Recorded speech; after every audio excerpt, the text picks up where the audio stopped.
Welcome to the October 12th, 2010 Thinking Liberty podcast. Unfortunately, due to technical difficulties, roughly the first 35 minutes of the program failed to record. We will therefore begin this program a few minutes into our interview with William Gillis. Enjoy. That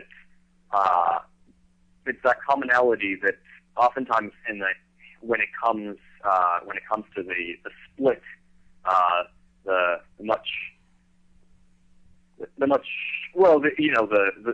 the so-called split between market anarchism and social anarchism, and the war between the two, or the conflict that can emerge between self-identified members of either group. Oftentimes,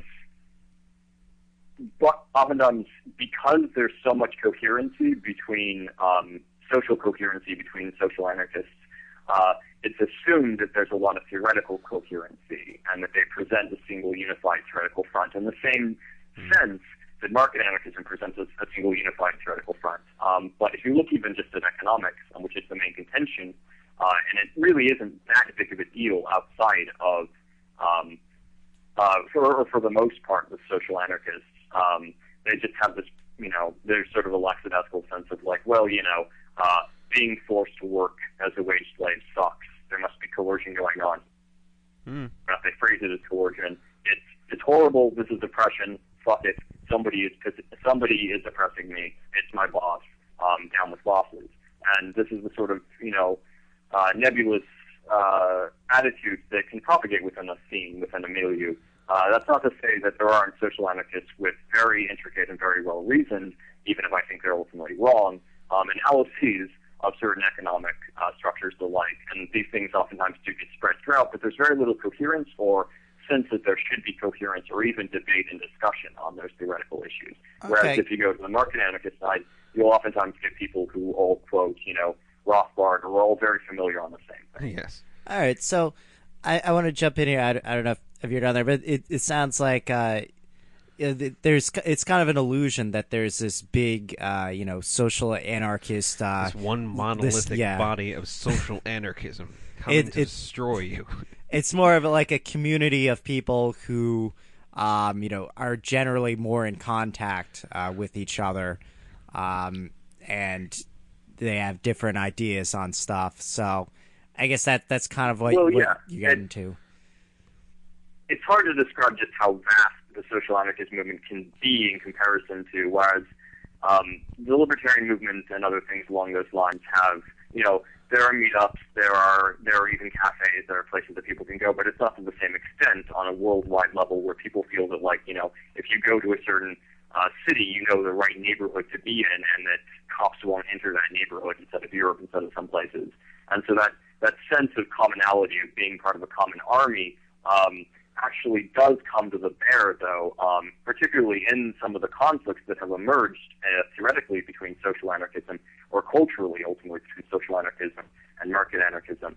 And one of the things that happens there, perhaps to the detriment definitely to the detriment of the overall discourse, is that these people who are seen as not part of their societies, because there may be really, really intense theoretical divisions within social anarchism. So, for example, between the primitivists and the more tech-positive folk. Yes.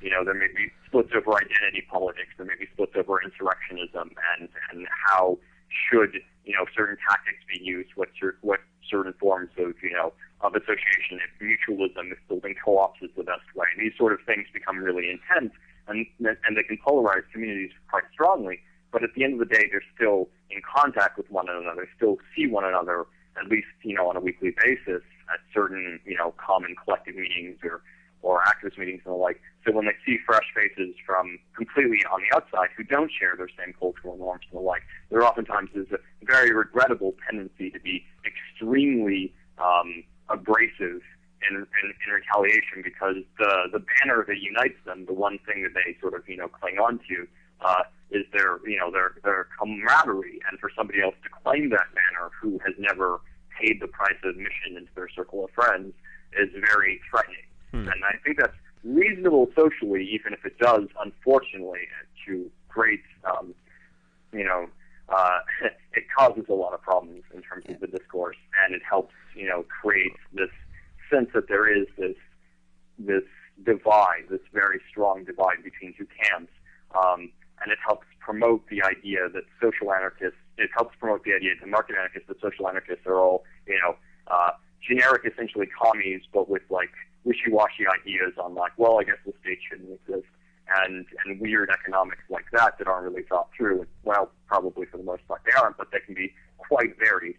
And on the other hand, it makes social anarchists think that market anarchists are all, capitalist spies out to get them, to infiltrate their communities. And I mean, it's something that when you bring up this great social cohesion, it sounds like it could be, a great thing, but also sounds like it could make things overly insular. And even just looking on like some anarchist forums, you get the sense that, for a lot of people, what matters is what's within the scene, and you don't really get the sense that what they're talking about will matter or even be comprehensible to someone on the outside. And that sounds like it could really be a problem for long term. It definitely is. I mean, you've hit it on the head. It's both the greatest advantage of social anarchism and it's its greatest detriment. The insularity is actually really useful, and I guess I'll briefly go into this, is that, when you do have this barrier to, identifying as something, because I think social anarchists as a whole tend to identify much more, openly, or have historically identified much more openly as anarchists in a more in-your-face sort of way. They did this because it creates a sort of like this steep barrier to entry where you have to get so pissed off at the state, you have to get so pissed off at the various power structures and authorities and coercive powers within the world to be able to take something that has such a bad name and adopt it, and to adopt its banner. And then once you're within that community, though, everyone who's within that community knows that everyone else is dedicated, or at least in theory, And so as a result, though, there's a lot more sense of, of looking out for one another. If somebody goes to jail anywhere inside the rest of the world, everybody else knows, and they immediately report on that in a way that is recently coming to bear with a lot of things, like you've seen it, with the Motorhome Diaries when Adam gets pulled over or the like, but didn't exist for a very long time, and it has been continuous within the social anarchist movement. And also, I think the best and the one thing that social anarchism has done very successfully is that it has served as sort of a laboratory for for how we would make a better world, and what are the cultural things, because obviously, like, there's very little that we can do about the state to some extent, besides just like removing ourselves from it. But once that's done, once we've tried to create as much of a bubble away from the policeman's truncheon as possible, what's left? What do we do among ourselves? Maybe we don't have to worry about theft, because the police will show up if like our house gets broken into, whether we want the police to show up or not. But what we do have to worry about are things like breaches of trust, issues of consent, things like, you guys were talking earlier about age of consent, and how do you regulate that? How do you deal with that sort of situation? Obviously, any one cutoff age is ridiculous. People reach maturity at different speeds. At the same time, I think it's absolutely right, and the anarchist community has hit it on the head that what Darren is saying about just making sure the kids are informed and throwing out this like cult of innocence, that innocence is somehow this wonderful thing, that we should make sure that our kids remain these pets, subservient to us in their ignorance to the rest of the world. Throw that out and let them know that there are dangers out there. But at the same time, there are other things that people look into, and these issues that they sort of like test within the laboratory of, say, 200 people within that are a community within a city that's rather removed from the rest of the city instead of a lot of ways, and trying to build not only a world that's like free of coercion, but a world that's free of anything that smacks of power relations whatsoever, of things that mirror unwanted hierarchies or imposed upon authority. And the way they have addressed things like age of consent is to say no one person ultimately should be responsible for raising, or should be left. No child should be left in the hands of just one person. Everyone inside the community, even if it's your child, like directly biologically, everyone in the community has has an imperative to check up on you and to be a part of that, of that child's rearing. Now, of course, this is, prevalent inside of some anarchist communities or inside of some local communities and not inside others. But the same thing with things like with issues of like accusations of rape. In a lot of cases, it's impossible to prove, rape or not rape, because we don't have this information society in which everyone can record everything that happens to each other yet. So how do we deal with issues of ostracization? Well, if you ostracize someone out of your local community right now, they're just going to go to another community. They're going to move to another city. All right, so set up a national network, a listserv. But all right, the accusation of rape itself can be, or the accusation of sexual assault or violence can be can be dangerous unto itself if it's simply accepted at face value. But at the same time, you have to negotiate against the fact that a vast majority of rapes go unreported. The vast majority of abusive situations are allowed to continue precisely because they don't need any state admissible in court evidence. So it becomes, how do you create cultures that don't turn into the Spanish Inquisition every time somebody decides to screw over someone they don't like, but at the same time manage to roll back the effects of patriarchy and the effects and the broader cultural sort of context that creates hostile environments for women, and it helps facilitate rape. And so addressing all of those issues holistically is something that folks have made a lot of great effort towards. But at the same time, that does come at the price of speaking in a language, and oftentimes speaking in a mannerism that is completely inaccessible to the public, and that they don't really have much interest in speaking to the public in much the same way that the libertarian or even the agorist or the ANCAP movement still derived from a more Murray Rothbard was involved a lot in conventional politics and that sort of conventional American realm of political discourse. And so libertarianism still exists within that, still talks in terms of rights granted to you by, say, a polycentric legal system, but it doesn't talk to you in terms of ethical obligation upon the individual. It doesn't talk to you in terms of cultural issues and how those can be spread and that sort of thing. Right. But those things that it does talk to very much are in line with the way the discourse currently exists within America. So it is useful in many of those ways. Okay. Each side has its own benefits. All right, all right. There you go. Sorry. We didn't want to interrupt you there because you were really on a roll for a second. Yeah, sorry. Yeah. Long-term ramble, as I said, 48 hours away. I know. So we might interrupt you a little bit more in the future. So should we do station ID? Oh, well, you're listening to ThinkingLiberty.net. We have William Gillis on the line here. This is our October, what the hell is today's show? Today is the 12th. The 12th, October 12th. Yeah. All right, ThinkingLiberty.net.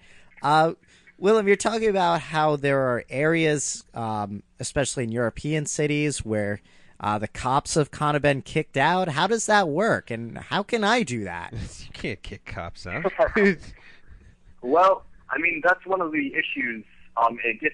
It gets to one of the strengths of the anarchist movement and to the social anarchist movement, and it also gets to one of the things that the market anarchists, I think, in South America at least, find very repelling at face value, and so does the broader public. Specifically, I guess the best example to talk about would be Exarchia, which is this neighborhood within central Athens where for a very long time, if the cops entered, they entered in armored vehicles, and they skirted through this neighborhood very quickly. That's not to say that it was a war zone. It was a very actually well-to-do, relatively. There's still working-class folk there. Neighborhoods that had bohemian shops and theaters and student housing and that sort of stuff. But at the same time, this pretty large neighborhood would turn into a war zone if the cops ever pulled anything, or ever violated their territory, which they would occasionally try to do, but then they'd be repelled. They would face such overwhelming, street riots and the like that the cops simply would not be able to go in. And as a result, I mean, if you look very recently, the two police officers that shot and murdered a young boy inside of Athens, Greece, have been actually convicted and are serving life sentences for that murder. There was a confrontation. Again, these cops came in after hours inside of a mere the outer fringes of Exarchia, and a bunch of youth immediately started yelling at them. The cops pulled a gun, and these officers were already belligerent on a bunch of other things, and they just deliberately executed one of the boys there to essentially start something. And they did start something. And whereas a lot of folks would say that the best recourse there would be to talk to folks, would be to, tone things down or play to the moderates and not piss off people who would be like, oh no, this is a bad thing. The cops killed the boy, but you guys are resorting to violence and burning down town halls and throwing bricks at police stations. That's a bit extreme. Well, it actually was quite successful inside this instance, and it's the only instance I can think of, really, off the top of my head at all, of cops actually being convicted for a murder like that anywhere in the world. And the reason it was successful is that the anarchists didn't at any point step back. They simply said, we're not going to whine about how this is really, oh no, look at us being oppressed, help, I'm being repressed. They simply just fought back.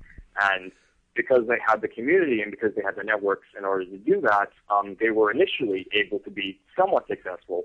And that small degree of physical strength that they demonstrated on the streets, etc., brought a ton of other people behind them. Because there have been many other youth that have been killed inside of Greece, over the years or whatever, at various instances, and there was never the public outcry that there was over this one boy because he was connected to the anarchist scene and they responded, right off the bat. Now, that level of insurrectionism has limited use. It can only be used inside of some situations and the like in some contexts, but as a consequence, it pushes the debate, it pushes what's allowable inside the public sphere. It makes people take radical movements and resistance seriously and actually consider when it's like, oh yeah, the cops did something bad, this time they're like, well, the cops had better go to jail, say the people, who don't really care one way or another. They just want sort of social cohesion for their,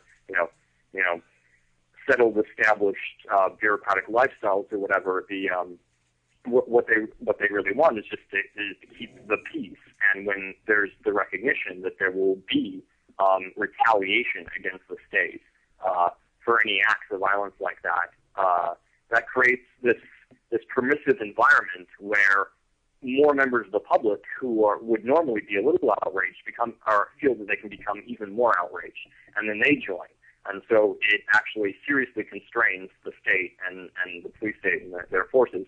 So if you look into the Greece, which actually did much the same thing back into the 70s, they've actually made it so that cops cannot come onto university property at all. Anywhere inside the country, the cops are not allowed to enter into the university. So students can essentially construct Molotov cocktails, throw them, light the cops on fire who are, waiting with batons outside of the student campus, and the cops just have to take it.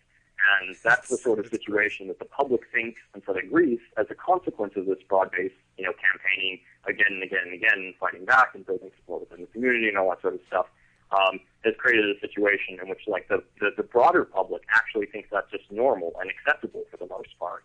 And as a consequence, that's a major stepping stone in terms of rights against the cops. I mean, if the cops do pull something, they will be retaliated against, and that does stay their hands. So it sounds like there's Oh, sorry. I was just saying, it sounds like there's a long history of struggle, and that the demonstration of strength, of willingness to do something, gets other people, behind it. I guess if someone was to raise an objection, what you're saying, I guess it could be that, well, the cops, the reason the cops were, arrested is the same reason that the anarchists are successful. It's because there's already this discontent, but it sounds like the action of the anarchists actually drives the discontent and drives people to actually do something about it, to do something about the situation.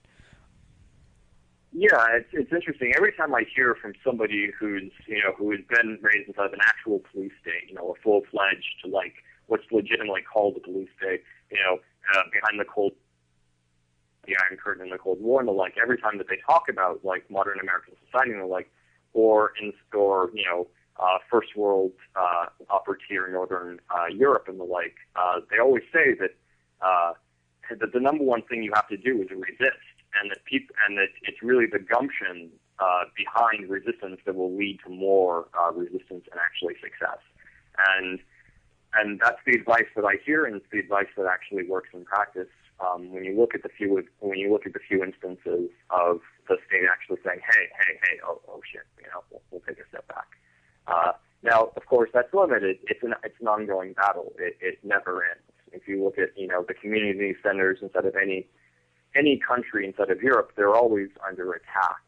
You look at vast neighborhoods that have been abandoned by developers and property real estate owners, and so they've just been squatted by tons and tons and tons of people, and families have rebuilt these homes and claimed them under their own ownership of these big centers and the like. And then after a certain point, somebody digs up the deeds 20 years later and says, "No, I own this place. I'm going to bulldoze it down," and there becomes another confrontation. And these things happen all across Europe, and inside of Korea too, and other places. And it's that sort of common struggle that can be very effective. It's not the only thing by far at all to do to free your local communities and to build resistance, but it is one of them, and it is one of the nice things that has come out of the social anarchist movement.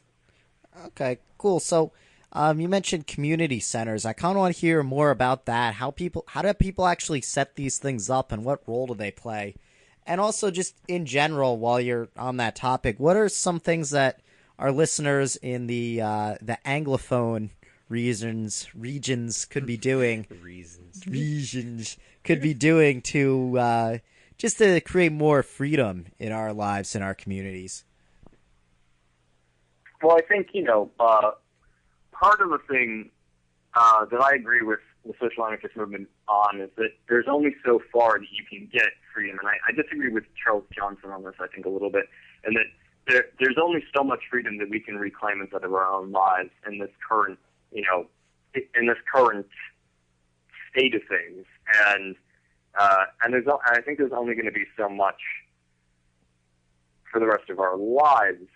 The reality is that there are certain totalizing structures and the like that we can't entirely opt out of, and that it's probably better to focus on resisting these totalizing structures and organizing, against them instead of some respects than it is to entirely be focused on local community autonomy or, self-sufficiency or mutual aid.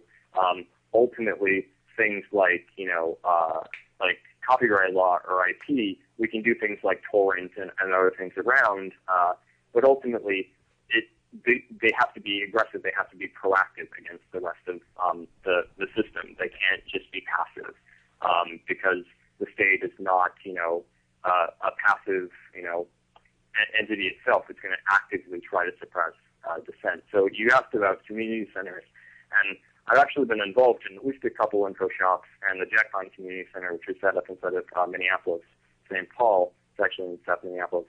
And in some of those cases, they're very different, and they cater to different communities. Info shops tend to exist within social movement in a lot of cities, and there's not much to say there. They're just essentially lending libraries or bookstores. There's some amalgamation of that, including maybe like selling tea or other sort of black market on the side.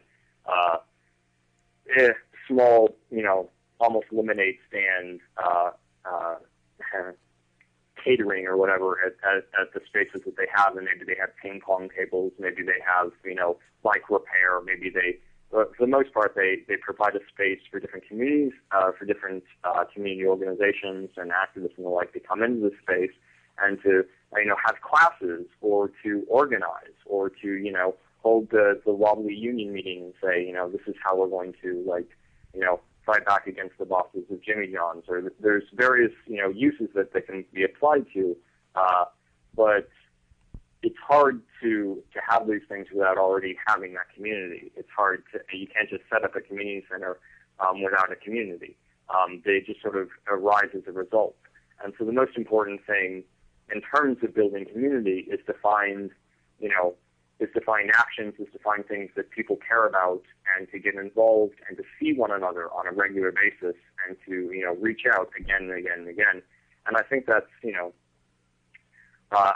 something that in many ways Travis, other folks who are both involved heavily as market anarchists and don't really buy social anarchist economics very much, we still are involved quite heavily inside the social anarchist movement because it's very useful in that front. For building those lines and building those community associations, those bonds, those networks, that even if they're just on something like, feeding the homeless in a park in a volunteer effort, against the wishes without a permit from the state, just going out there and feeding people like soup or something that you guys all came together and made, that sort of thing, iterated out. And also with discussion, I would really hope among people can build the sort of situations where then you can establish these sort of community centers and then turn them into spaces capable of organizing further resistance. Cool. Okay. So, all right. Let's see. It's just after 9 o'clock now, and probably going to take a break real quick and come back. But before we go, I want to prepare you for something I'm probably going to ask you. So we've been talking about communities and the different types of anarchists out there, the social anarchists, the market anarchists, other groups like that. And I really wanted to get an idea of scale here. So in terms of numbers, as somebody that I saw on Facebook thought that, okay, well, there's no way that social anarchists could still outnumber market anarchists or libertarians or anything like that. And I wondered, I really don't know. Like maybe they don't. But when we come back, we'll find out some more. Maybe get your thoughts on such a thing like that. All right. So sure. This is Thinking Liberty here. It's just after 9 o'clock, October 12th, and let's go. Cut it.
they playing anyway? Freedom! Are you feeling it? We are. This is Thinking Liberty. Maybe it's just you. I don't feel particularly free, but Are you constrained by the show? yeah, the show, the state. No, the state's taking a lot of my money now, and they're taking my future income. Which is a problem for me, and I'm not going to talk about that in tonight's show. Maybe another show.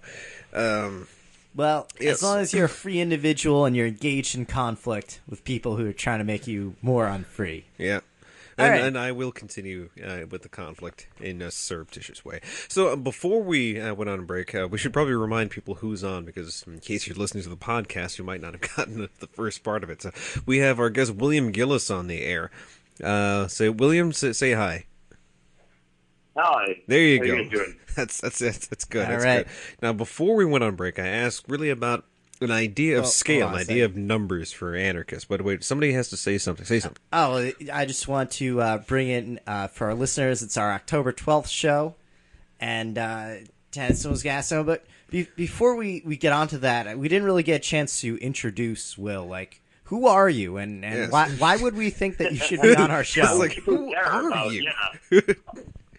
All right, who is William Gillis, and why does everyone know his name?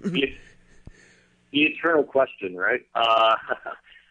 Besides being arrogant as fuck, apparently, I'm also, well, I've been an activist. I'm second generation anarchist, so my father was. So I've been involved within a lot of stuff within the movement and organizing and organizing myself for the last decade plus. So from stuff leading up into the DAN or the Direct Action Network to Seattle in '99 to various student activist groups when I was in high school that got on CNN for like shutting down the schools for a day or that sort of thing. Various just activist projects we get scattered all over around the place. I got a little bit of fame in 2008 during the Republican National Convention, in which I was a founding member 2 years before that of the RNC Welcoming Committee, which was not particularly welcoming of the Republican National Committee coming to St. Paul, and I got on international television a bit, after most the folks who were doing a lot of heavy organizing were sort of rounded off the streets at a time, and there were a lot of civil liberties violations. A lot of these folks are still on trial for what were terrorism charges and are still quite lengthy felony sentences for conspiracy to commit, civil disobedience, which is, going to get you like 5 years in jail, apparently. So yeah, I've been involved in sort of countless projects and stuff like that. Yeah, that sounds completely ridiculous. Conspiracy to encourage or actually perform civil disobedience. It seems like America was founded on civil disobedience. That should be one of those things that gets enshrined in one of those things that they swear an oath to protect. But I don't know. Maybe that's just me, and I see inconsistencies there. But yeah. So now that we have a little bit of background on our guests, so I want to get back into that question that I was asking before. Like, are there really that many social anarchists out there? They're probably just, like 50 of them, spamming the internet, and they're all really the same people in the same community. They just don't want me to get my cup of coffee at Starbucks. So if you were off, I get asked the same question quite a lot by social anarchists who can't fathom that there's more than 10 market anarchists in the world. I know. And they think they're all rich white males sitting behind a computer screen somewhere inside of, like, the burbs of Seattle or something. Like, Well, I say... anarchism. Yeah, you guys still there? Yeah, yeah. we're still here. You didn't get cut off, but it's I've heard the same thing from social anarchists. Like, they're surprised to even see an existing market anarchist or anarcho-capitalist in real life. Like, oh my gosh, they exist. Well, and I mean, it's quite clear where that comes from. You asked me for numbers, and I can't compare to the libertarian movement. What I can tell you is that I've done a lot of calculation myself, and talking with other people, there have been some little. And I don't think they're Wait, that last point useful. sorry, Will. Yeah, you kind of did That get cut last off point right there. we just missed what you said there. You did some calculations and... Oh, yeah. We did some calculations, as in, like, back of the envelope, how many people do you know inside the city? How many people do you just basic anecdotal stuff built up, over 10, 20 people and their experiences across the 50 states. And I think a really good, solid area of magnitude estimate would be about 20,000 or so dedicated activists inside the United States that would consider themselves to be anarchists or within the anarchist movement. Sometimes they may identify themselves socially as anti-authoritarian, but they're involved wearing Circle A patches, whatever. And 99% of them would straight up tell you they're anarchists. So that's about 20,000 or so folks who are dedicated in some sense. They regularly go to meetings, they go to indie media meetings, they keep up an info shop, they do other sort of things around Courage. Courage State, it'll vary. New York obviously is going to have a whole lot. Other states will have minimal. Oregon's going to have disproportionately a lot because there's both Eugene and Portland, that sort of thing. Because the reality is that you go into each city and you find 100 or so core activists in some sense, but there's a lot of leeway in how you draw that figure. So if you want to be a real tightwad, you can be like, well, these aren't the real activists. It's more 10,000 or 5,000 or so. But I think it gives a good estimation of where things are at. And then you look at the broader, the folks who are involved in the same communities culturally, but aren't necessarily going to rallies, aren't necessarily, reading theory books. And this is the much more gradual tone down that has started to exist in the last 20 years when the anarchist movement inside of America at least started to become far more established. So that insularity started to erode away, not to the rest of society, but to people joining the ranks was a lot easier. If you listen to punk music or something like that, you can live in a punk house with a couple other activists, pick up some of their politics, generally say that you support it, read a couple books and make a press, but you don't actually do anything. You aren't actually seen in many places. And I think those numbers can go, to 50,000 or to 100,000 or the ranks of anarchism, of social anarchism within North America, including Canada, but not Mexico, which is its own deal. And these back of the calculations, they are really, their order of magnitude is really the best you can say of them. And I'd say about, maybe double or triple that inside of Europe than there is inside of America, and far more intense. That's augmented by a lot of other sort of liberal folks who don't have very many politics, but will come down and fight Nazis in the streets for Antifa Europe or something like that. Yeah. And in that process, they organize very closely with anarchists. So it's hard to exactly determine who's who and that sort of thing because it's a very fluid and amorphous sort of structure. But that's the best I can give in terms of those numbers. But as you can tell, it means that there are a lot of committed people inside of every city, even if they don't necessarily all share the same cliques with one another.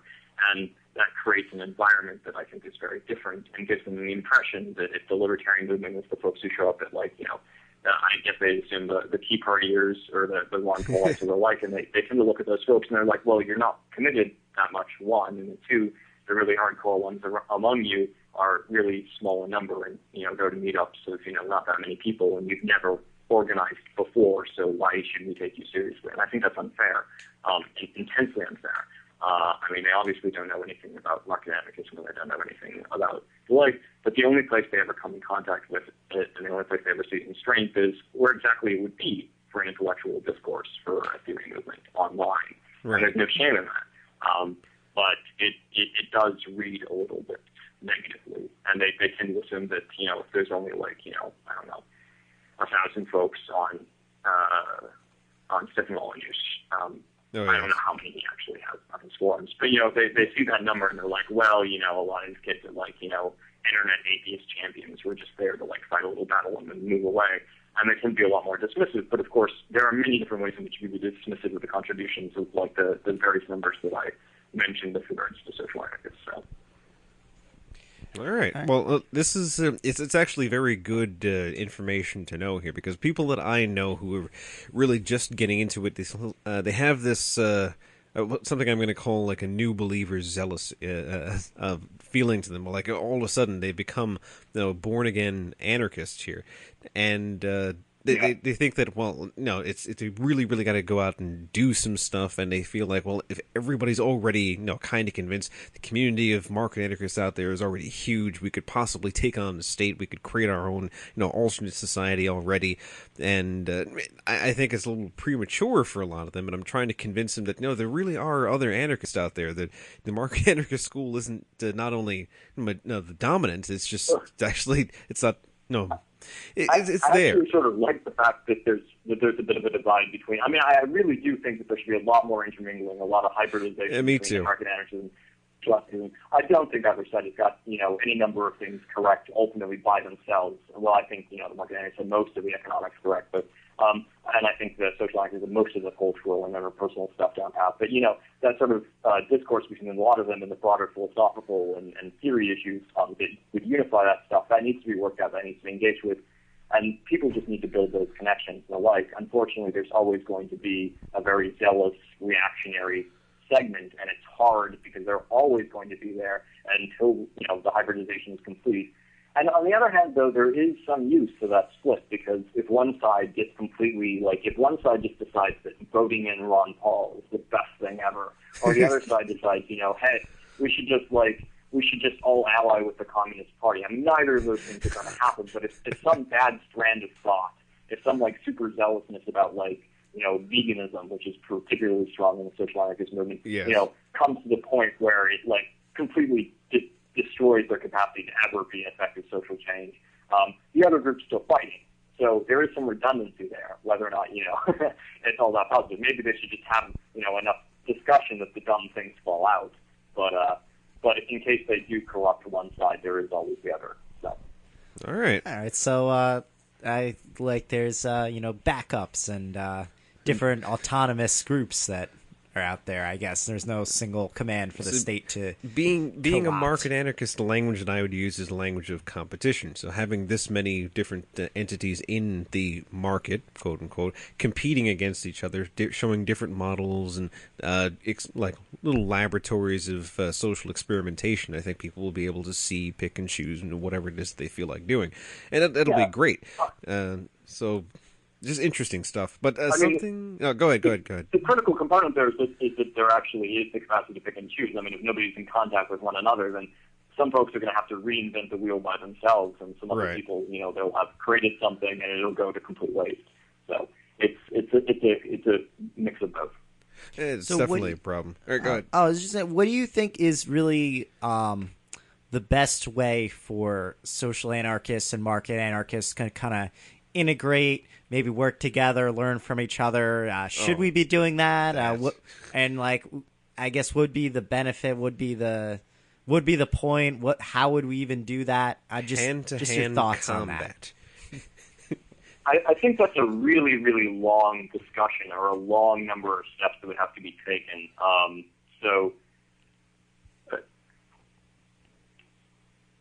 You guys still there? Yeah, we're still there. Hello? Yeah. Okay. Sorry, my phone made a. All right. So it'd be a great number. There's a great number of steps that's going to have to happen. A lot of discourse is going to happen before that. There are some occasions. I mean, there's a lot of folks within this community that are market anarchists and that are inside of Portland that are market anarchists and are involved within the social anarchist scene. And that's slowly started to increase until they become respected like any other sect within social anarchism. At least for the vast majority of people within the social anarchist scene. There may be shit talking, but they're shit talking against the premies, they're shit talking against the syndicalists, they're shit talking against everybody. And it can get pretty vicious, but that's just the way that fractionalism works in theory. But there are things like radio projects are one of them. There's from Bottom from the Roots Up, or the Burn Network, which Travis Eby is on. I want to give a shout out to him instead of Portland. And he's a market anarchist. He runs our show that's actually listened to quite a lot by social anarchists within the scene, with a primitivist, who we actually grew up with, who is his co-host. And there's a lot of other things that have started to spread like that once acceptance has set in. Again, working together on certain things that both folks find an interest in. But there's so much diversity within social anarchism. There's so much diversity within market anarchism. You might find some folks who are just really, really into a gun training program and to a know your rights, sort of learn how to fire a handgun, learn how to learn all that stuff for self-defense and preparation or what have you. And that may really appeal to some market anarchists and may really appeal to some social anarchists, but not to other social anarchists, not to mutualists or very, mutual social anarchists, and it may not appeal to Christian pacifist market anarchists. So it's very individual, but the broader thing that has to happen is just more and more discourse, more the sands of time grinding it down. and a willingness to look past the trolls and the inevitable hostilities that will flare up on either side. Okay. All right. Should wait. I don't know. How's the stream going, Bio? Do you want to comment on something? Because we're seeing people in the chat room having a little bit of trouble technically. So, no. All right. Bile's saying things are probably going to be okay. I think we're actually going to have to move on to local news and tech news. But go ahead and ask what you're going to do first. Yeah, time is certainly running down. So I've been thinking about conversations that I've had or witnessed between market anarchists and social anarchists, and basically them saying that they can't both exist at the same time. That their visions in completion simply. They exclude each other. So, like the social anarchists would say, well, capitalism simply can't exist and it can't be allowed to exist or come back. And capitalists or market anarchists saying that, well, if these people eventually start to produce their own kind of, government to expropriate the capitalists and eventually produce material equality, then that's just going to eliminate freedom, and then that'll be the end of that. Why do you want to homestead my barbecue grill, guys? Well, you don't really own that barbecue grill, do you?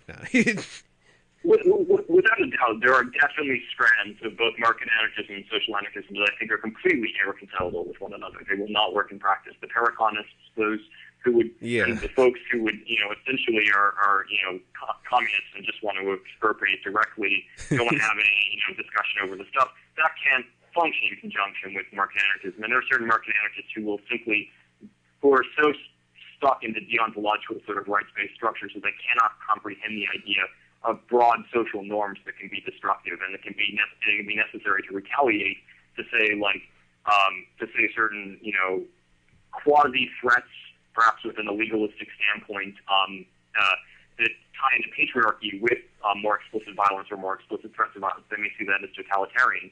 But when you look at the broader social consequences in the culture and the issues like that, social anarchists would have a more, utilitarian perspective on it.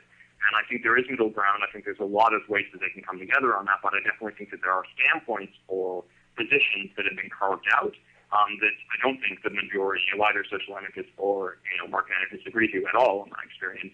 But certain ones that have been carved out are completely irreconcilable. They are composed to be counter one another, and I think that both of them, or I think that those sort of things, tend to themselves have serious problems and to fall short of any ideal society we would like to make.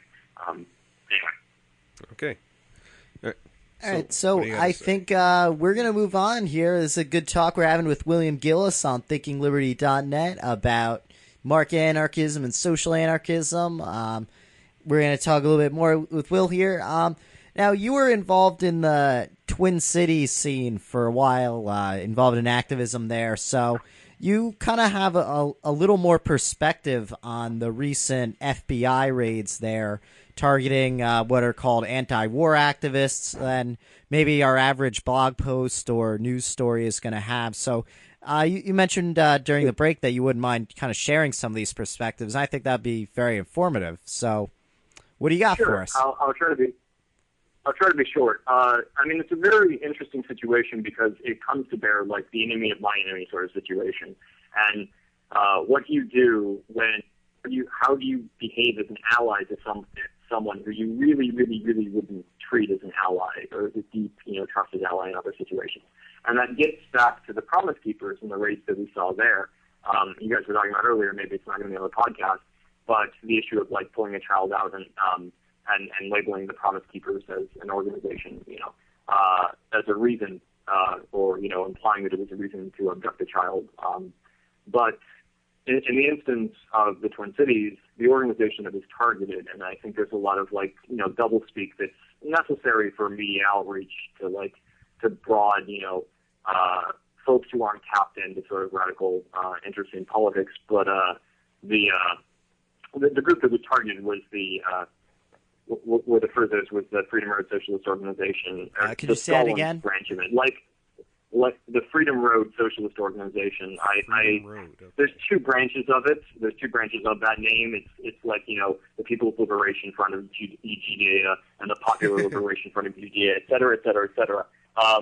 And communist fractions are just ridiculous. There's so many bajillions of them, and they never talk to one another, and they're all planning to take over the nation and institute draconian policies, like explicitly so. The Freedom Road Socialist Organization is a particularly bad one, or at least the ones that are being targeted. I can't remember their exact title after, but they have some like Fight Back or something like that they tacked on at the end. And these folks are essentially the worst nightmare of anyone who loves liberty. I mean, they are against imperialist wars on the part of the United States. They have a number of other things that, if you look at in isolation, would be like, all right. But ultimately, they want to, not just institute a communist dictatorship, not just, a nicer one like Allende or whatever. They want to introduce not just Maoist, but Stalinist, like the guy who killed however many millions. That's what they wanted to introduce into America. They get brought to this like a lot of young social activists and and fighters for a lot of they oppose the United States war, and then they get drawn into the ideology. But at the end of the day, you get a bunch of people instead of cadres, these little secret underground organizations that go around the nation, tapping into, well, they can't really get into the anarchist groups, although they have fought really, really hard to try to take over SDS, and they controlled directly like at least a third of the chapters of SDS. There's been a huge fight between the anarchist wing and the Freedom Road Socialist wing, and there's all sorts of like under the table actual like warfare between the two of them. And again, these folks instead of Minneapolis, St. Paul, come from a history of conflict between the anarchists organizing, the social anarchists, and the fucking Maoists.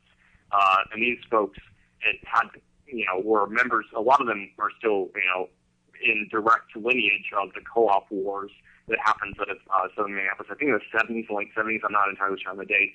What happened was there were a lot of mutual aid, mutual sort of co-ops around,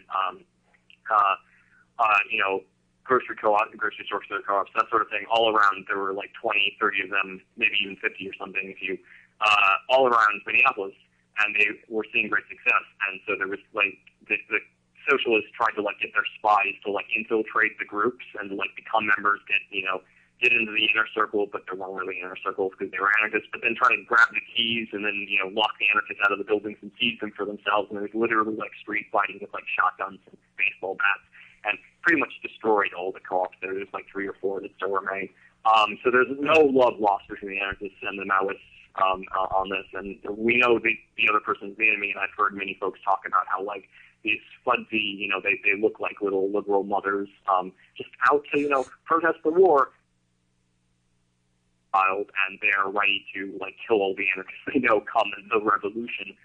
So they're really nasty characters, but at the same time, and they were all raided by the FBI across the nation, and they were very specifically, every member that was raided was a member of Freedom Road Socialist Organization. They were also a member of liberal organizations, so when they say that these organizations were raided, they tack on the name of the various liberal organizations that they've taken control of.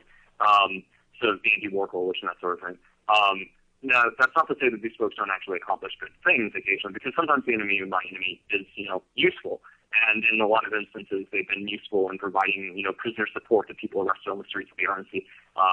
Inside of 2008, they've done a lot of things because sometimes their interests in resisting the state match up with other radicals' interests. So it's a really interesting situation in which our definite enemy, the state, has instituted things that fly in the face of civil rights against an organization that, well, could, if itself ever got into power, would directly throw out the civil rights too. And the precedent, however, that is set by all of this is going to be used against the rest of us and all the innocent folk, as a consequence. And so a lot of anarchists are like lining up sort of behind the activists who were raided, the Freedom Road Socialist folk, because, not all of them are like crazy, evil, bloodthirsty. They're, they're, brainwashed like anyone else, but at the same time, like, if they get away with raiding all these folks just to do exploratory raids, just to be like, hey, what stuff do you guys have? Let's see if you have anything at all under the ground, under the books, and that sort of stuff on these folks against their civil liberties, against the stuff, they're going to use that against us. And these folks may not be the best characters, but they're sort of toothless right now, besides just, like, stalking meetings inside of, like, little peace groups and trying to think that if they, like, control the chair of a peace step for building the next army of Stalin, but they're really quite harmless beyond being annoying. Okay. right now. Interesting. So it's incredibly interesting. It's like this could probably be a documentary or a movie or something. Just the amount of information there. Thanks for that background on that. Certainly something we don't hear I about. try not to. What's that? No, I try not to make it run too long. Sorry. Oh no, it's okay. You're actually it's kind of cutting in and out as well. So we're getting like 95, 96% of what you're saying, and then there's a little cut, and then that's so. Wait, Darren's asking a question. I asked that question. Okay, Darren. well, thanks a lot for that.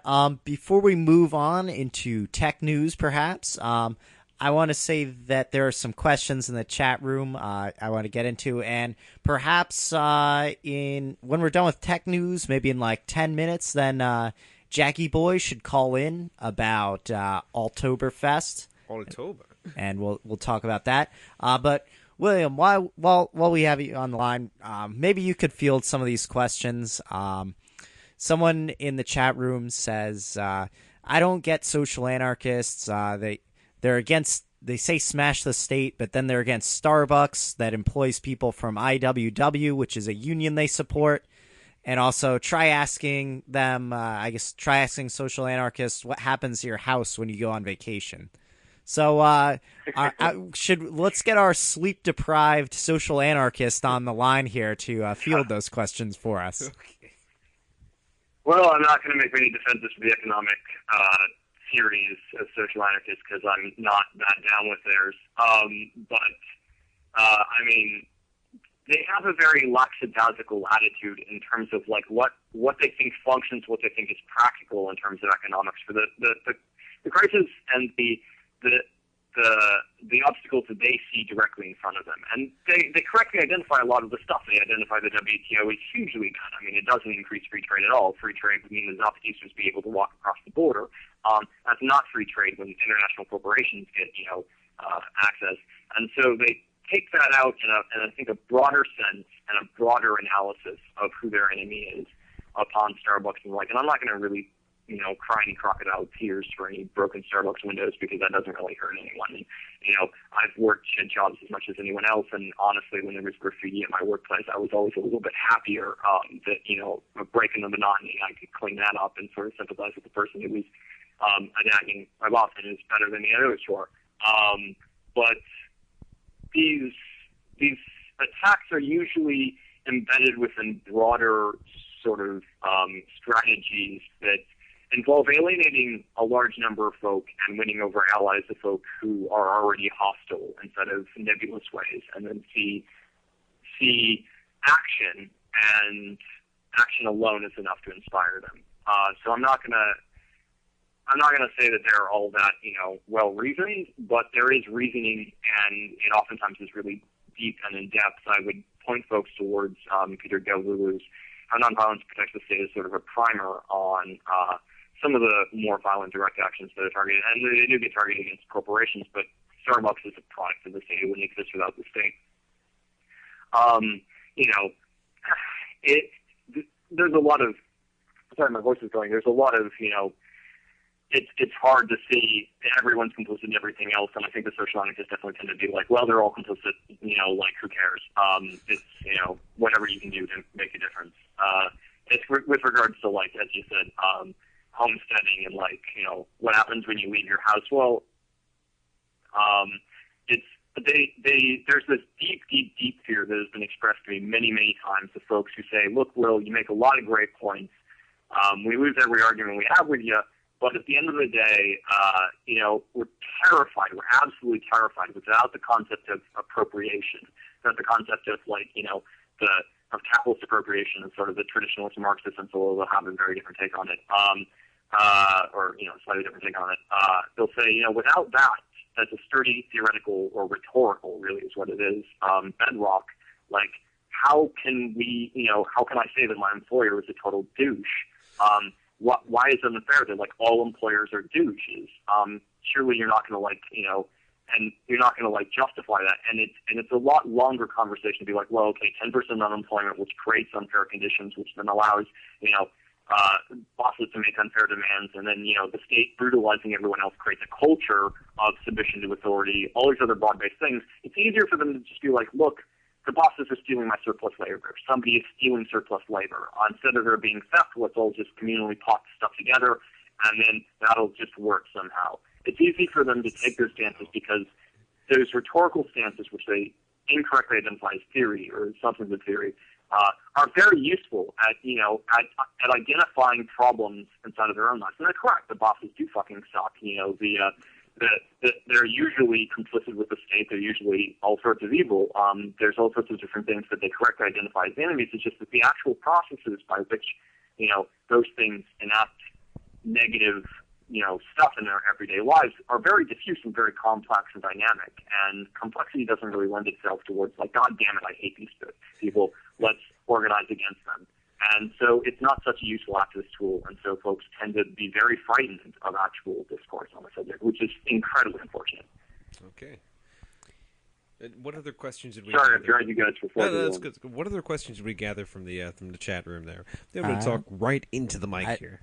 I don't know. I think we're about ready to move on to tech news, actually. All right, well, we do have quite a bit of tech news. Now, before we get into tech news, we have William Gillis on the line here. William, do you want to share any websites or suggest any books or zines or anything to our audience while you have their ear?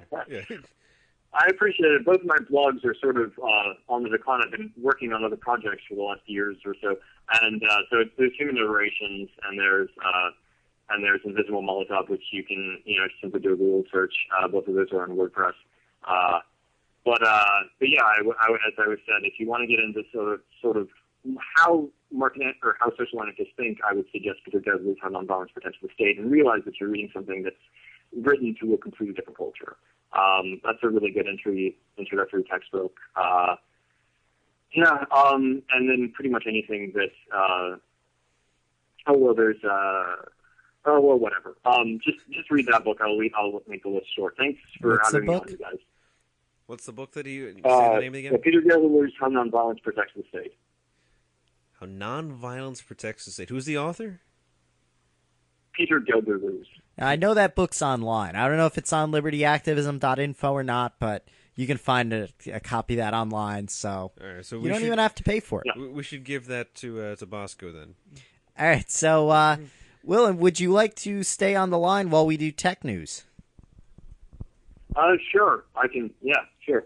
All right, because I know you're into tech, and Tennyson here has a whole stack of tech news that he's just going to go into. And I walk with stacks of tech news here. So something I just wanted to talk about off the cuff, though, is that over the weekend they released a new jailbreak for the iPhone there. So there's a whole big controversy that was going on there. For weeks and weeks, people have been waiting for this new jailbreak for the iPhone, iPhone 4 in particular.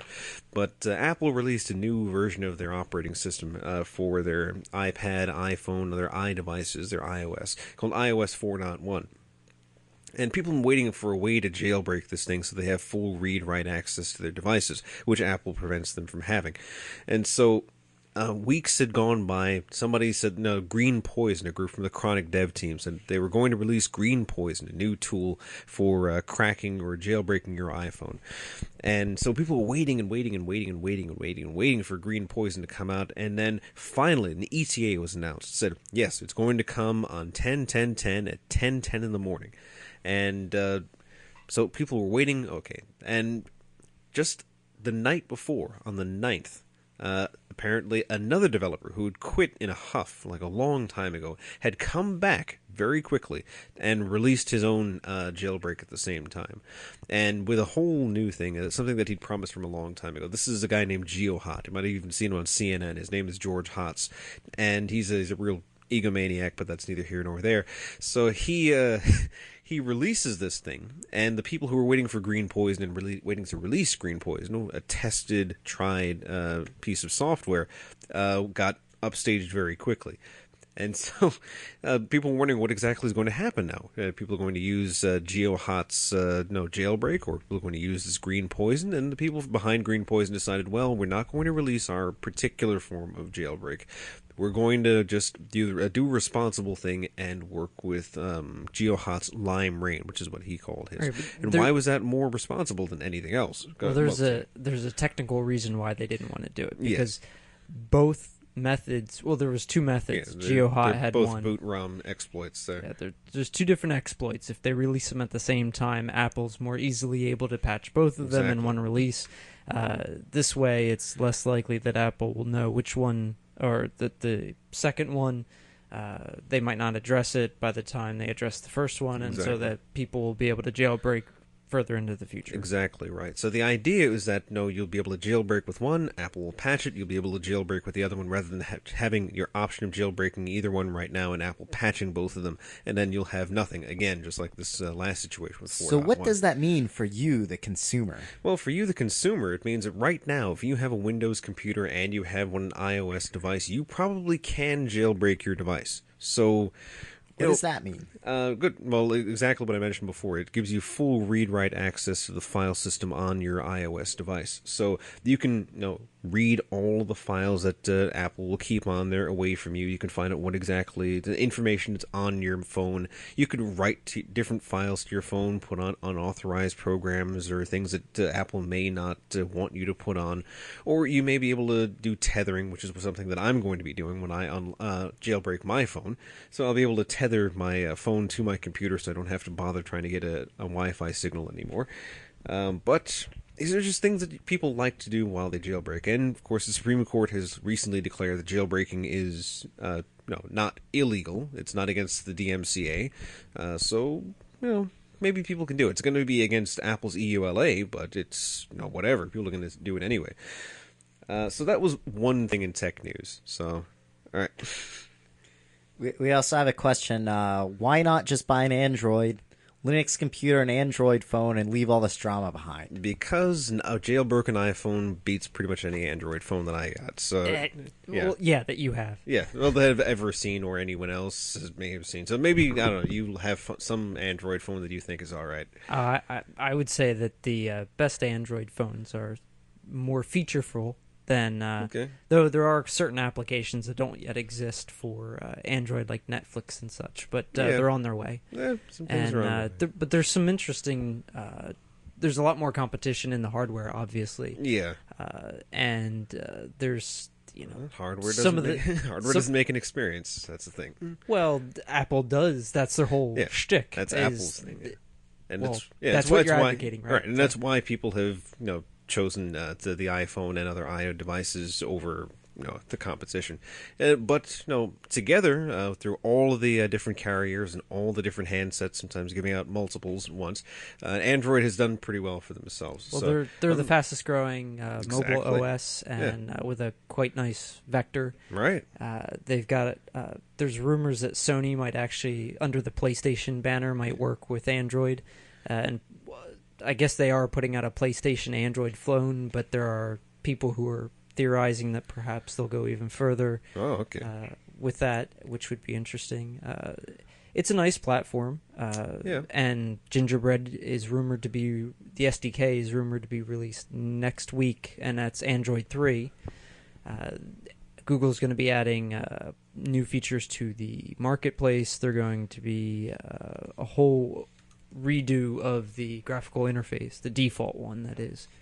And it'll be interesting to see. And I have a Nexus 1, so I'll get it first. Have you seen a Nexus 2, like a successor to the original Nexus 1? There's not one yet.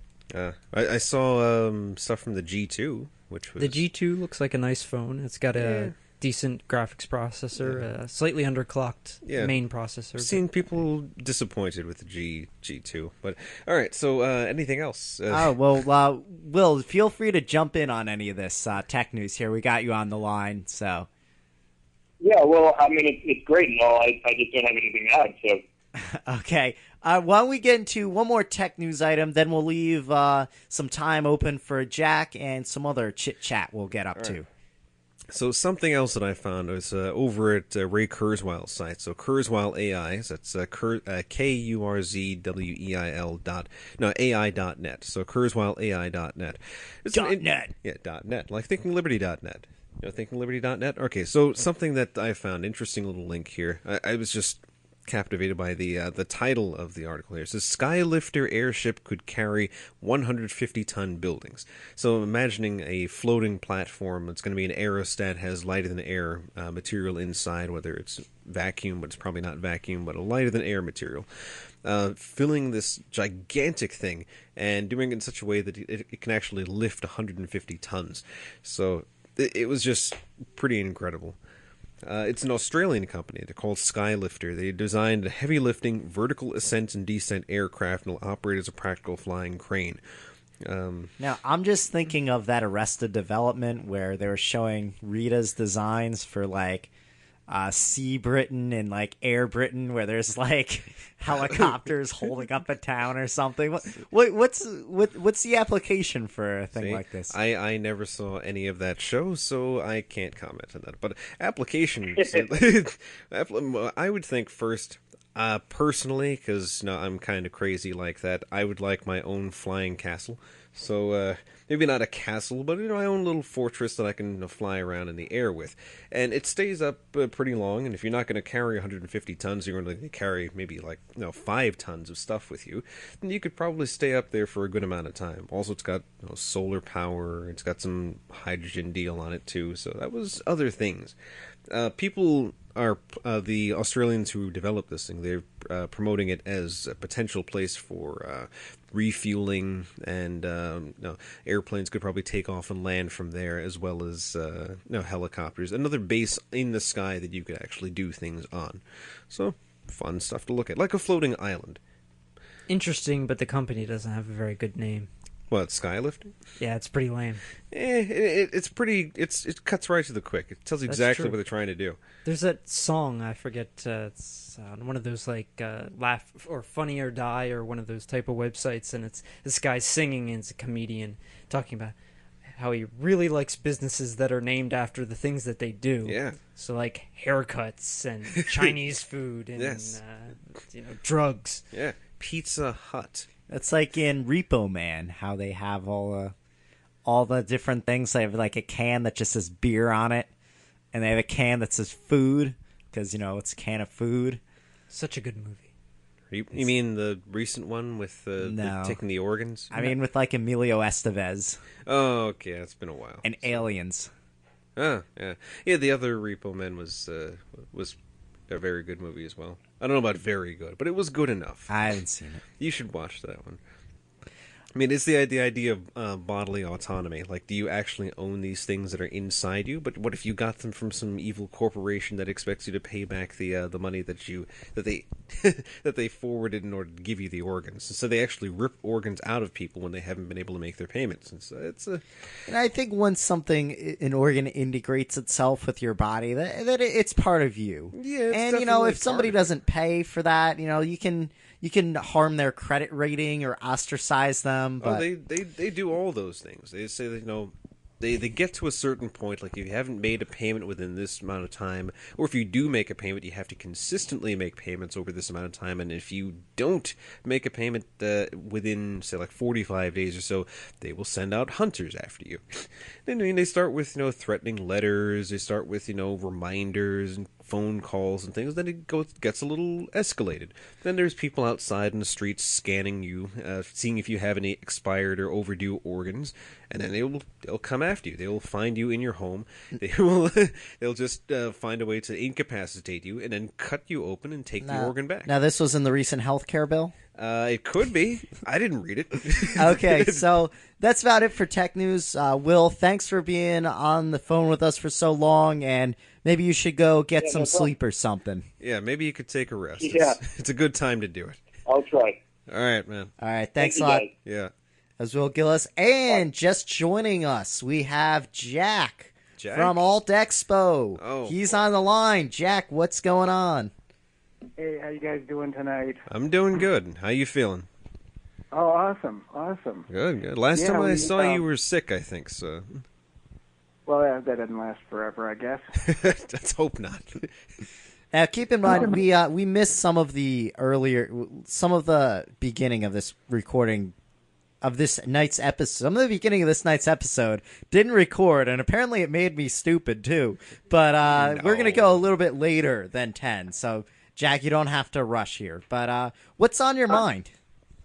Well, we're having the Alt Expo is having a special event this weekend, and normally we've had our events in conjunction with the Free State Project events, the two big events, Pork Fest in the summer and Liberty Forum in the winter. And so there was about an 8-month time lapse between those two events this year. So we figured, let's put some event half Expo event. So we came up with Altoberfest. So that's coming up this weekend. Ooh, and what's that going to be all about? It's going to be about everything. We're going to start out with a bonfire and a barbecue, and this will be Friday night. We'll have actually a talk about survivalism, and then we're going to watch I Am Legend with Will Smith. I haven't watched it yet, so I don't know how good. Make sure you watch the good ending, because if you're watching the DVD, they include the movie ending and they include the good ending. So watch the good ending. So Okay, we'll do that. Yeah. And then we're I think it might be too cold for camping, but we were offering camping to people, and there's some crash space in the house. It's going to be at a house with a very big yard. And then we'll have breakfast in the morning, and we'll go at it again. We'll have a couple of talks. We're going to have talks on anonymous commerce, on privacy, and we're starting our own co-op up in New Hampshire, the Shire Co-op. So there's going to be a presentation about that. All right. What exactly are they going to be focused on, this co-op? We're going to start out with foods, just because it's pretty easy to start up a natural foods co-op. There's a bunch of distributors that are already in that. Okay. that already encourage buying clubs. And then we're going to go from there. We figure, anything that you could buy by the pallet load or the truckload, you could get a discount on. So if we can get our people thinking that way, thinking that we'll try to buy together like that and get the best prices, then we'll set up in the marketplace as another place where people buy their things. All right, so it sounds like you guys could be doing a farmer's market type of thing then. Yeah, we do want to branch out. First, we're going to start with the dry goods, packaged goods, but then we're going to try to, in the spring, try to start interfacing with local farmers. Okay. So, there's plenty of things like you can buy grains, or you can buy cereal, or you can buy. I don't know if you've ever seen distributors like United Natural Foods. They have 100-page catalog of items. Wow. You can buy your spices, your coffees, teas, anything that's kind of a packaged good. I don't think I've ever seen that catalog, so I'll have to take a look for it. What's it called again? United Natural Foods. United Natural Foods. Okay. Yeah, just look for that. There's another one we're looking at called Frontier Foods, and another one called Associated Buyers. So one of the goals of our co-op meeting, we'll probably not get much done because we just allocated an hour for the co-op. But we're going to try to decide between two of them to start out with and see if we can get together our first order. Cool. So that's going on up in New Hampshire. What's for people who want to get involved? I mean, it's anytime there's an Alt Expo event, it's going to be awesome. I might be able to make it up. I don't think so, but if you can make it up, you definitely should. So where can people check out, where to go for this? Right now our presence is on Facebook. I'm trying to promote it from here on out the rest of the week. But if you just do Altoberfest, look up Altoberfest on Facebook. So you'll come to our group page. And it's in Londonderry, New Hampshire, which is just south of Manchester, close to Route 93, Interstate 93. And we're also going to, I keep forgetting things. We're going to have music. We're going to have several different musicians.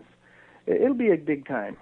It's we had talked about having it in a big hall and all that, but we're going to start out small just because it's tough to put together an event anyway, Cool. So would you recommend New Hampshire as a good place for people who want to get in some kind of libertarian activism to check out or at least consider if they're thinking of moving somewhere? Yeah, I totally do. I joined the Free State Project, but I already lived in New Hampshire, and so I voted for New Hampshire. But we've got a pretty good starting climate as far as gut libertarians. That's what John Hospers used to call it. He was the first guy that ran on the Libertarian Party ticket, and it was the only time I ever voted was when he ran. But he talked about gut libertarians. There's a bunch of people out there already who sort of feel it, but they don't know all the theories. And things like our co-op that we're starting up, it'll be based on libertarian principles, and but it'll be something that we can market to gut libertarians. You don't have to be 100% philosophically in agreement, to buy food. Everybody eats. It's a good universal starting point. Yeah. The sales pitch will be, hey, would you like to buy some natural foods at a better price than you can get in the store? Sounds good. And everybody, yeah. Yeah, and that's a good concrete thing to just show an alternate way of doing something that's very necessary, getting food. How can we do that without, without statism, without some kind of authoritarian complex going? So you hand them the food and tell them vote Republican. Not me. You won't hear that come from my lips. But the other thing is, you've got a whole big community already of the people that are already interested in natural foods, because they already know that essentially the food chain is being, corrupted, and they have a concern there for, their very health and the health of their children and all that stuff. So we tap into that because, hey, we know the state has corrupted most things, the food chain being one of them. And with the Alt Expo, that's what we try to do, is expose an alternative, or expostulate on some alternative to the mainstream system, and how to actually do it in reality, and not just sit around and argue about what the best way to do it is. Argue about what's the best theory. I was listening to some of what Gillis was saying about how the different anarchist groups are all at each other's throats and trying to infiltrate each other, and and not making much progress, essentially, because they're knocking each other off. So my approach is just way more practical. It's just, let's talk about people's real needs, and how do we meet those in the everyday. All right, that sounds like a good approach. It's important to do theory and everything, which is a lot of what Thinking Liberty is. But what we also try to do is showcase people who are out there building liberty, and it sounds like your approach is to find some kind of niche and then kind of bring more libertarian ideas into it as you're going, and kind of attract the people who have some gut feeling for more individual liberty, and work on that. Yeah, we try to find what's the commonality and work on that, instead of finding what the differences are and then amplifying the differences until you are fighting with each other. So we just say, all right, hey, we both think that there's a problem with the food chain, or the education system, or the money system. What are some practical alternatives? And oh, by the way, here's a little history about the Federal Reserve Bank, and here's a little theory about how it could be done better. But we don't. What I learned from kind of growing up intellectually in the objectivist movement was, it's what I call intellectual perfectionism. And I finally realized that I was making more enemies than I was friends, because the intellectual perfectionism approach, which is what I identified objectivists as following, was find somebody, and then if they agree with you 99%, then take that 1% and argue with them till they hate you. Yeah, it sounds like some people just really their identity is wrapped up in having a different conception of the world, so they're individualists. They just keep reinforcing that, and it's not that they're individualists and that they value individuality. It's just it's that they value being different, and that's the only way they can define themselves. Right. Which certainly drawing distinctions is important, but when you take it too far, you get ridiculous. So working on commonality sounds like a good idea. Oh, see, yeah, exactly. And the differences, we can work on those over time. It's not going to be in one party discussion. It's not going to be settled. And let's demonstrate. We have some kind of crisis situations in the world to deal with. With wars and all this stuff, and we have to figure out practical ways to live to save our lives, build better communities, and things like that. So I'm not looking for more things to argue about. I'm looking for how to survive through to a better future. Okay. All right, I mean, I'm not anti-theory at all. I'm totally there, but I'm not going to argue with people anymore. I'm tired of that. Yeah, same with me. I don't care about arguing anymore, so I try not to do it. At some point, theory needs to be perfected and improved through practice, not through more theorizing. So. Yeah. But the empirical world is inferior to the theoretical world. Hey, one other thing we were doing to find people that have similarities or to have some beliefs that we can have as a starting point, for building community is, and this is one of the things I offer to the Free State community is, I know the area because I've lived there for 33 years or so, New Hampshire. So I take people on tours, but they're sort of tours to other groups or to other events, where we have something in common. And some of them are just fun things. Like this past weekend, we went on a tour to historic pubs in Boston. So I got the most people going on that tour because, well, people like to drink and have fun, more than they like anything else, it seems like. Could create a new Boston Anarchist drinking brigade there. Yeah, exactly. And I should have contacted you guys. We went to 2 weeks ago, I guess 3. We went to New York City for the Maker Faire, and that was over. That was pretty cool. Yeah, so we made a bunch of really good connections with the Maker community. Yeah, I think was it Bosco didn't go over there, but he was. Did he go there? I can't even remember. He talked about it on our show the other week. So I was actually going to go, but I had something else going on. I don't remember what, but it was unfortunate. It was probably something important.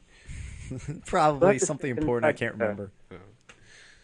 We'll have to stay in touch about that. I mean, I posted a few things from my trip on the Free Agents Maker page. There is a page over there. And I talked to some folks with Hackerspaces in Brooklyn and other places. And so we were working on a concept up in New Hampshire, too.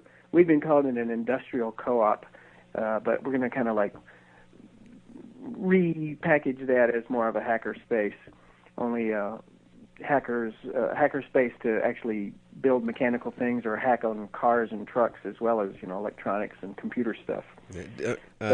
Wait, Jack, did you see the recent DIY bio group? Now they have a whole do-it-yourself biological experiments group, not biological chemical warfare type thing, but like they're doing little things with microbes and genetic arrangement, I think. So it'd be interesting to see how that goes. Other friends of mine who are in bio and graduate studies and things, like they've gone to this and found some interesting things as well. So I'll be looking forward to seeing that. If they get to some DNA origami, then I'll be even more interested in actually checking it out. But yeah.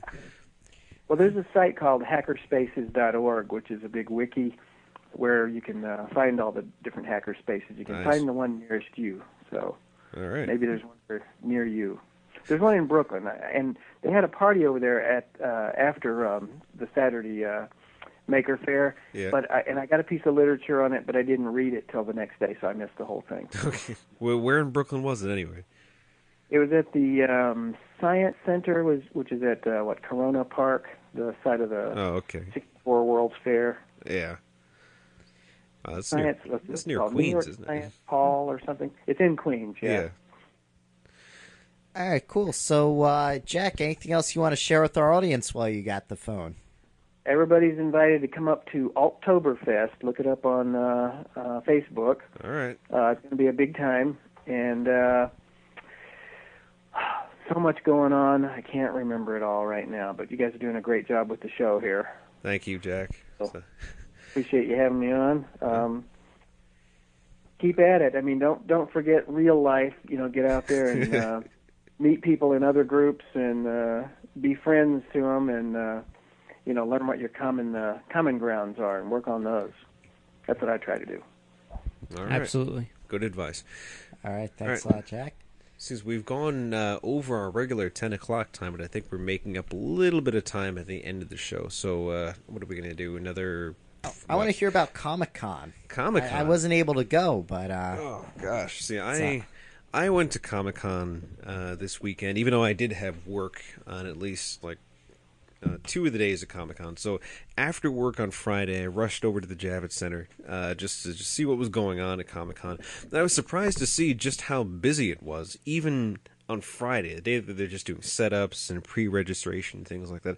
There are things going on all over the place. So I met up with my now friend, Zach Wiener of Saturday Morning Breakfast Cereal. So, I love that comic. yeah, I know. It's like, I put up Saturday Morning Breakfast Cereal, SMBC, like every day, because he updates every day, like clockwork. He just does all the time. So I asked him, how exactly does he manage to do it every day? Does he just draw 7 on one day or a bunch of them on one day and put them up as time goes on? This is no. He's up at like 12 o'clock, 2 o'clock in the morning, no shirt on, drawing his comic as he usually depicts himself in the comic.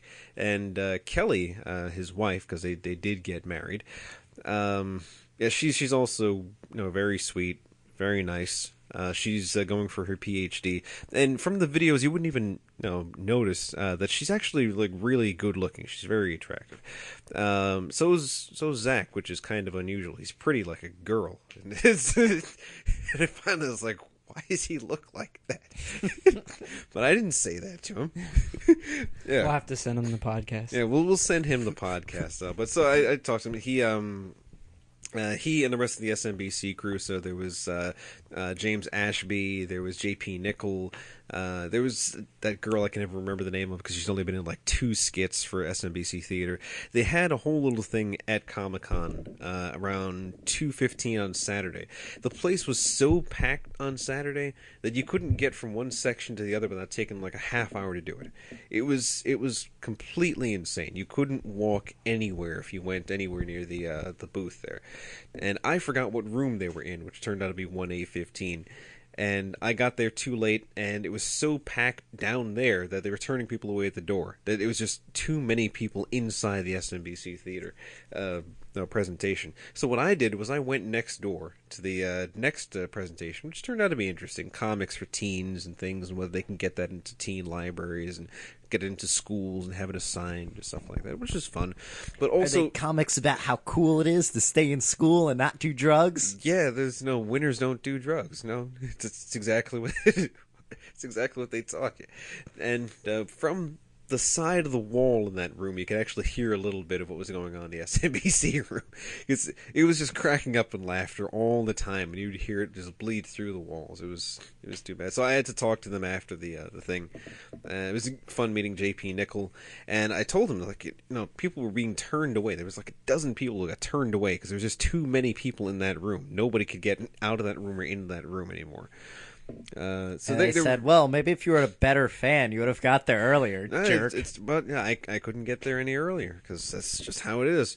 And no, what happened was, yeah, he really appreciated hearing that though, because they're very successful. They're doing well for themselves. He actually lives off of the comic now. Wow, so that's awesome. Yeah, he's able to just draw the comic, make enough money from that.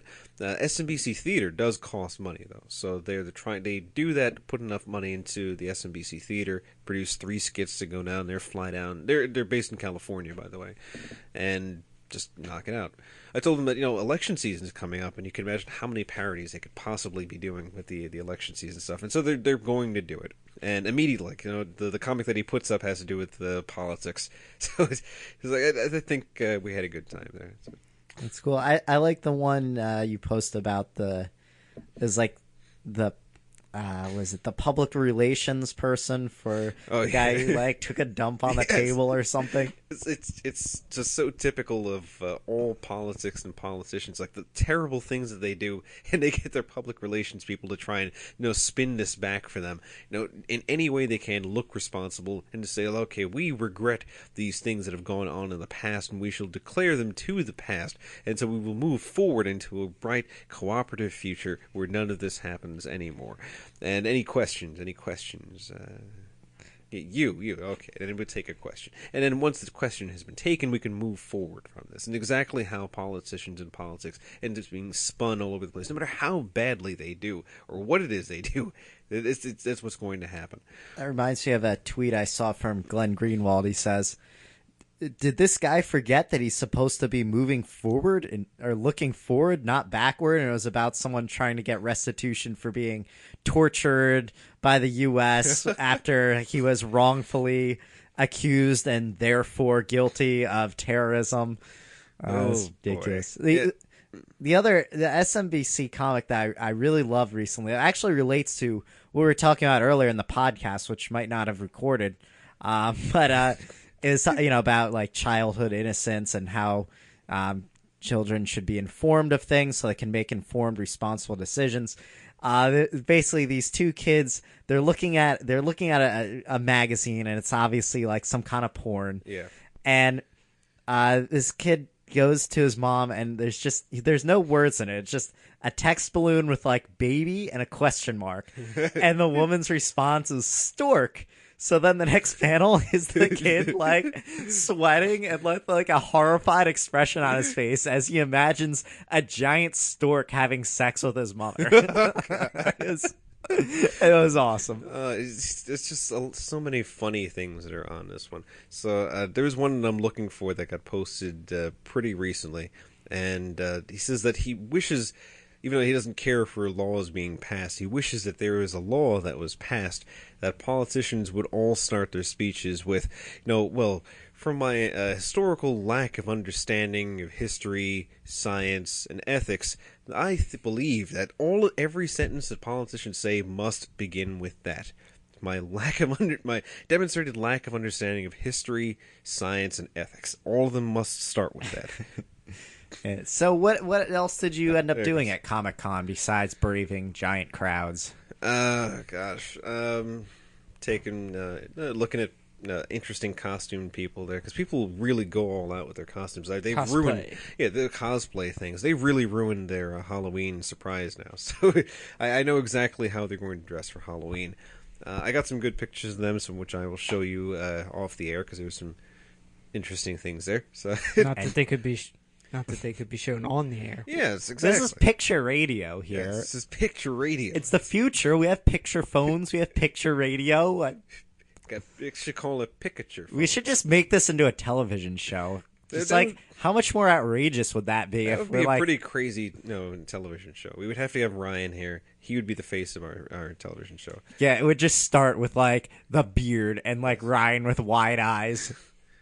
Like, yeah, we haven't talked about him nearly enough for him not being here. Yeah, what's going on with that guy? I hope he starts feeling better, but let's make fun of him. What's happening is school is making him sick. School is just draining the life from him. I know.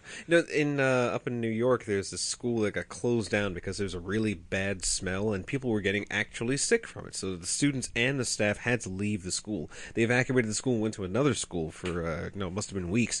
They were supposed to go back today, but they didn't, because it still smelled terrible there. We don't know what the cause of the stench was. Nobody really knows, but they say, okay, maybe we'll cover it up enough and people can go back to school. Maybe it's the poltergeist. Poltergeist. Yeah, maybe it's the poultrygeist. I don't know. Maybe some human caterpillar got loose. I don't know. All right, so I think we're about ready to wrap up tonight's broadcast. Anything else you guys want to add before we head off into the non-live broadcasting world? Yeah, if we don't wrap up soon, I'm just going to fall asleep here. All right, so on that note, go out there, be free. Don't be sexting while driving, but you can. If you have a car that drives itself, then do all the drinking and sexting you want. Okay. All right, this has been another quality production of Thinking Liberty. You can grab all the archives at thinkingliberty.net or listen to us on Liberty Radio Network. Go out there, be free. Good night. Go tell a friend to listen to the show, too. Stay free, always with wings. And look at the donations tab. No, get with your donations. All right.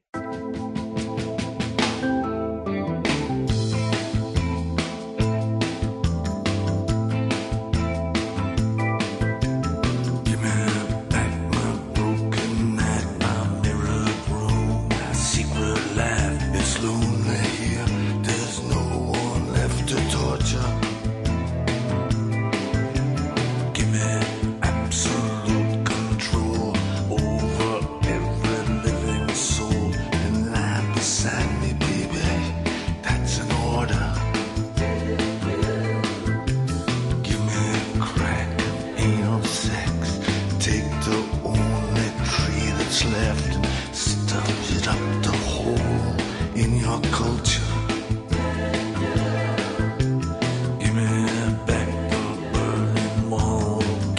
Stalin and St. Paul. I've seen the future, brother. It is murder. Things are gonna slide in all directions. Won't be nothing. Nothing you can measure anymore. The blizzard of the world has crossed the threshold and it's overturned the order of the soul. When they said, repent, repent, I wonder what they meant. When they said, repent, repent, I wonder what they meant. When they said, repent, repent, I wonder what they meant.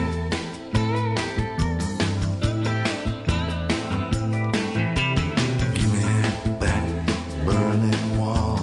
Give me Stalin and St. Paul. Give me Christ or give me Hiroshima. Destroy another, feed us now. We don't like children anyhow. I've seen the future, baby. It is murder. Things are gonna slide in all directions. Won't be nothing. Nothing you can measure anymore. The blizzard of the world has crossed the threshold and it's overturned the order of the soul. When they say, repent, repent, I wonder what they meant. When they say, repent, repent, I wonder what they meant. When I said, repent, repent, I wonder what they meant. When they said, repent, repent.